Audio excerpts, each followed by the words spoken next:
Ikaze kuri Rubavu Bandsel, iyi ni channel Rubavu Estate, mukomeze mugubwe neza cyane. Ukore subscribe wowe udusuye bwa mbere kugira ngo ujye ubona imari nziza cyane zigurishwa hano mu karere ka Rubavu.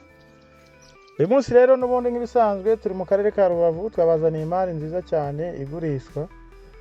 Ni inzu nziza cyane iri mu kibanza kinini gifite metero kare 304.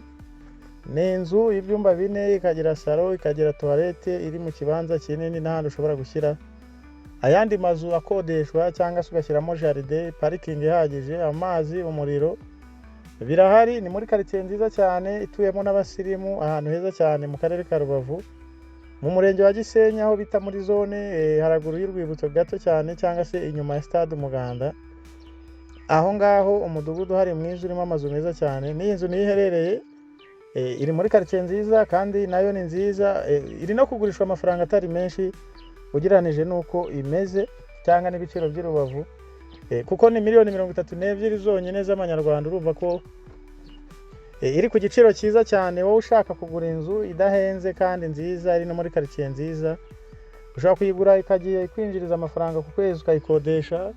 Ushobora kuyigura ukajya ukayituramo kubera ko iri ahantu heza, parking, ahantu ushaka no gushyiramo izindi nzu z'abapangaye nazo zaboneka kubera ko umwanya urahagije. Nureba neza iyi video urayibona rwose ko ikibanza kisanzwe. Ni metero kare 304, ahantu heza muri Rubavu, aho bita muri zone, cyangwa se kubatahazi neza urenze kuri stade Umuganda ukazamuka gato haraguru, ahantu hasigaye hari parking y'amakamyo manini imbere ya Paruwasi Gatulika ya Muhato.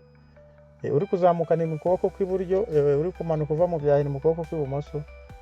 Muri iyo quartier cyangwa se muri uwo mudugudu urimo amazu meza cyane akeye. Iyi nzu nayo nimwo iherereye. Duhamagare kuri nimero zacu ubundi wigurira aha hantu.